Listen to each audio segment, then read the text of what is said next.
Bismillahirrahmanirrahim. Dear students, welcome to the video session of Cantor Publisher. Students, today we will learn Mathematics 6, chapter number 3, lecture number 1. For this purpose, you must have these three books: textbook for grade 6, resource pack and summer pack. हम main content text book में से use करेंगे, जबकि resource pack आपके parents और teachers की guidance के लिए है। इसमें कंप्लीट मेथोडोलॉजी दी गई है कि किस तरह उन्होंने थ्रू एक्टिविटीज आपको टीच करना है। और समर पैक में से आपने वो काम कंप्लीट करना है जो आपके करंट लेक्चर से रेलेवेंट है। तो स्टूडेंट्स, चलें जरा बुक की तरफ। Unit number 3 factors and multiples के बारे में है। इसके बारे में, फैक्टर्स के बारे में और मल्टीपल्स के बारे में हमने ग्रेड 4 में और 5 में लिटिल बिट स्टडी किया था, जब हम लोगों ने एलसीएम और एचसीएफ फाइंड करना था। तो हम लोग यहां पर इसको एडवांस वे में डिस्कस करेंगे। देखते हैं, हमारा टॉपिक 3.1 जो है वो फैक्टर्स एंड मल्टीपल्स के ऊपर है। 3.2 में हम लोगों ने डिविजिबिलिटी रूल्स देखने हैं, टेस्ट फॉर डिविजिबिलिटी। इन रूल्स को यूज करके हम लोग फैक्टराइजेशन चेक करेंगे कि फैक्टराइजेशन करेंगे। एंड देन 3.4 में हम लोग एचसीएफ, 3.5 में एलसीएम एंड देन 3.6 टॉपिक में हम लोग इनकी एप्लीकेशंस देखेंगे कि हमारे रियल लाइफ में एलसीएम, एचसीएफ और फैक्टराइजेशन की क्या एप्लीकेशंस हैं और डिविजिबिलिटी रूल्स को किस तरह हम लोग यूज करके इन एप्लीकेशंस के ऊपर अप्लाई करते हैं। तो स्टूडेंट्स, अब आ जाए जरा आज के टॉपिक की तरफ। हमारा आज का जो टॉपिक है वो फैक्टर्स एंड मल्टीपल्स के ऊपर है। इसमें हम एक ही एसएलओ डिस्कस करेंगे। एसएलओ का मतलब होता है स्टूडेंट लर्निंग आउटकम्स। जो एसएलओ आज हम लोग डिस्कस करेंगे वो ये है, डिफाइन अ फैक्टर। ये definition, as a number which divide the dividend completely leaving no remainder। आपको पता होना चाहिए डिविडेंड क्या है, डिवाइडर क्या है, डिवाइजर, रिमाइंडर क्या है और फिर कोशेंट क्या है। इनके बारे में हमने ग्रेड 5 में भी डिस्कस किया था। चलें जरा इसको मजीद डिस्कस करते हैं। अब बुक के पेज नंबर 34 पे आए। यहां पर इंट्रोडक्शन है। ये इंट्रोडक्शन वही है कि हम लोगों ने प्रीवियस क्लासेस में कुछ पढ़ा था।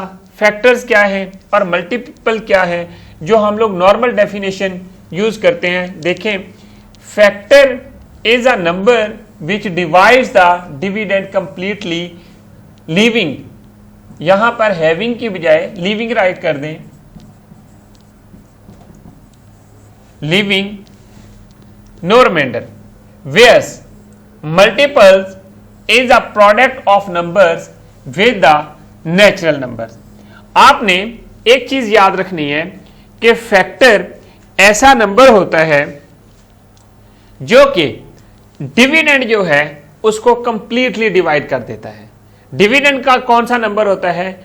जो कोई भी गिवन नंबर, लास्ट टाइम जब मैंने आपको बताया था प्रीवियस ग्रेड 5 में कि हम लोग इस तरह 3 × 4 नंबर एक लेते थे, 2 नंबर्स, इनको जब मल्टीप्लाई करते थे तो आपके पास 12 आता था। इस 12 का भी कोई नाम है और ये एक नंबर है और ये भी दूसरा नंबर है। ये भी फैक्टर है और ये भी फैक्टर है। कैसे? ये जो नंबर है ये डिविडेंड है, मींस 12 को अगर हम लोग डिवाइड करें 3 के साथ तो उस वक्त आपके पास कोई रिमाइंडर नहीं बचता, जब कोशेंट आपके पास 4 आ जाता है।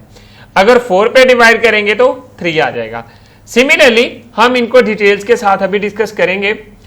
अब देखें, in previous class we have learned about HCF, LCM, even, odd, prime, composite numbers.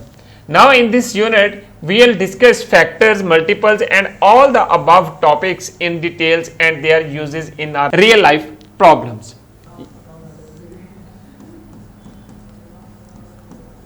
ये टाइपिंग एरर है, इसको थोड़ा सा देख लें। अब ये जो 3.1.1 जो है फैक्टर, फैक्टर क्या है? ये डेफिनेशन हमने लिटिल बिट अभी जो है डिस्कस की बोर्ड के ऊपर और थ्रू एग्जांपल्स के साथ इसको डिफाइन किया कि क्या चीज है। Factor is a smaller number that divides exactly any larger number and gives remainder 0। ये ऐसा नंबर होता है जो कि किसी भी गिवन लार्जर नंबर को कंप्लीटली डिवाइड कर देता है। कंप्लीटली डिवाइड करने का मतलब होता है कि उसका रिमाइंडर 0 आ जाता है। It means that factor is a number which divides the dividend completely having no remainder. Example देखें कि आपने 15 को 1 पे डिवाइड किया, 1 कंप्लीटली डिवाइड करता है 15 को, क्योंकि जो रिजल्ट आता है वो 15 आता है। 15 is dividend and 1 is divisor.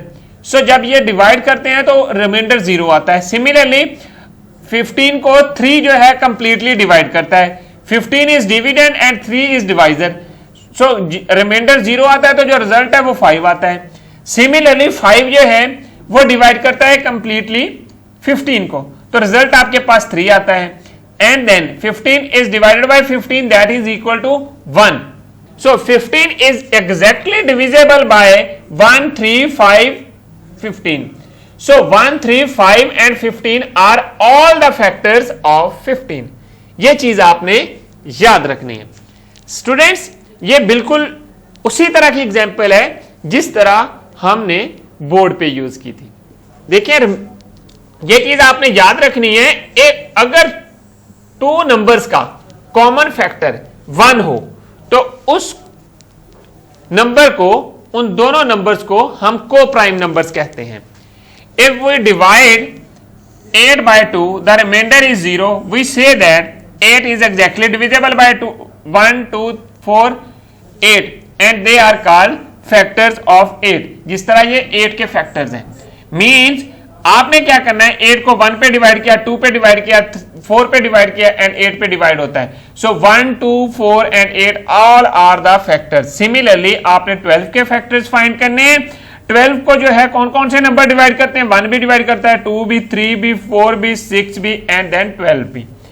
इसके बिटवीन 6 और बिटवीन के जितने 6 और 12 के बिटवीन जितने नंबर्स हैं वो 12 को डिवाइड नहीं करते। सो ये सारे के सारे नंबर जो मैंने सर्कल आउट किए हैं ये सारे नंबर फैक्टर्स हैं किस चीज के, 12 के। We'll find all the factors of 12 by finding all the numbers that 12 can be exactly divisible by.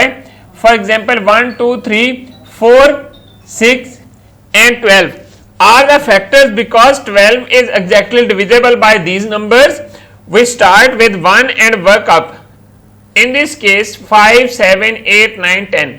ये जो मैंने आपको बताए थे कि 6 और 12 के बिटवीन कोई नंबर भी जो है वो डिवाइड नहीं करता 12 को। And 5 also do not exactly divide 12, so they are not the factors of 12।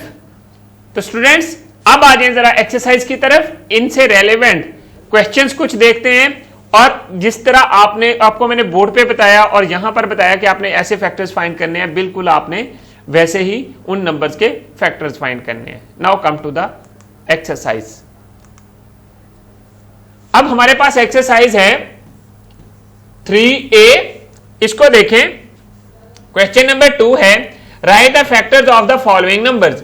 Suppose आपके पास 4 है, 4 is divisible by 1 that is equal to 4, 4 is divisible by 2 that is equal to 2, 4 is divisible by किस किस numbers पे divide होता है, और 2 के ऊपर, 3, 4, 5 किसके ऊपर डिवाइड होता है, 3 के ऊपर नहीं होता, तो फिर हमारे पास 4 ही बचता है, तो 4 is divisible by 4। So all these numbers are factors of 4। Similarly आपने 17, 39 एंड सो ऑन सब नंबर्स के फैक्टर्स देखने हैं और फाइंड करने हैं कि किस तरह होते हैं। अब आ जाए, ये काम आपने अपनी नोटबुक के ऊपर कंप्लीट करना है और उसके बाद अपने टीचर को अपनी नोटबुक चेक होने के लिए भेजनी है। अब आ जाए आप समर पैक की तरफ। पेज नंबर 31 के ऊपर है, एक्टिविटी है, ये आपने परफॉर्म करनी है। देखें जरा, find all the possible factors of the following. जो भी पॉसिबल फैक्टर्स हैं वो आप फाइंड करें। कैसे, 1 भी हो सकता है, 2 इसको डिवाइड करता है, 3 नहीं करता, 4 करता है, 5 नहीं करता, 6 नहीं करता, 7 नहीं करता, 8 करता है, एंड देन 10, 12 ये कोई भी नहीं करता, तो 16 करता है। सिमिलरली आपने बाकी सब नंबर्स के फैक्टर्स राइट कर देने हैं। तो स्टूडेंट्स अब आ जाए नेक्स्ट पेज पे। एक्टिविटी है given number are up to 100 we want to play factors and multiple game. आपने जस्ट फैक्टर्स यहां पर देखने हैं, ये वाला पोर्शन 1 से लेकर 100 तक आपके पास नंबर्स गिवन है और उनमें से आपने चूज करना है, choose all factors of given numbers from table of counting given above. 10 के सारे फैक्टर्स ऊपर से चूज करने हैं और यहां पर राइट कर देने हैं कि 10 के कितने फैक्टर्स हैं। पहला 1 है फैक्टर 10 का, और कौन सा है 2 है, एंड देन 5 सिमिलरली, बस, एंड देन 10। और जो हमने चूज किए 1 था, 2 था, 5 था और 10 था, ये 10 के फैक्टर्स बन गए। सिमिलरली आपने बाकी नंबर्स के फैक्टर्स चूज करने हैं और यहां पर राइट कर देने हैं अपने समर पैक के ऊपर ही, और फिर अपना समर पैक चेक होने के लिए अपने टीचर को भेजना है। तो स्टूडेंट्स आज हमने क्या पढ़ा, क्या सीखा, चलिए जरा इसको रिवाइज करते हैं। हमारा आज का टॉपिक था फैक्टर्स एंड मल्टीपल्स। इसमें हमने एक एसएलओ डिस्कस किया, डिफाइन किया फैक्टर्स को कि फैक्टर क्या होता है और किस तरह हम लोग फैक्टर्स फाइंड करते हैं। And then students I hope you understand today's lesson. फिर भी अगर किसी चीज की आपको किसी जगह पर समझ नहीं आई, your questions and suggestions please write us at mathematics@cantorpublisher.com. Thank you very much. Inshallah we will see in our next class with new lesson. Allah Hafiz.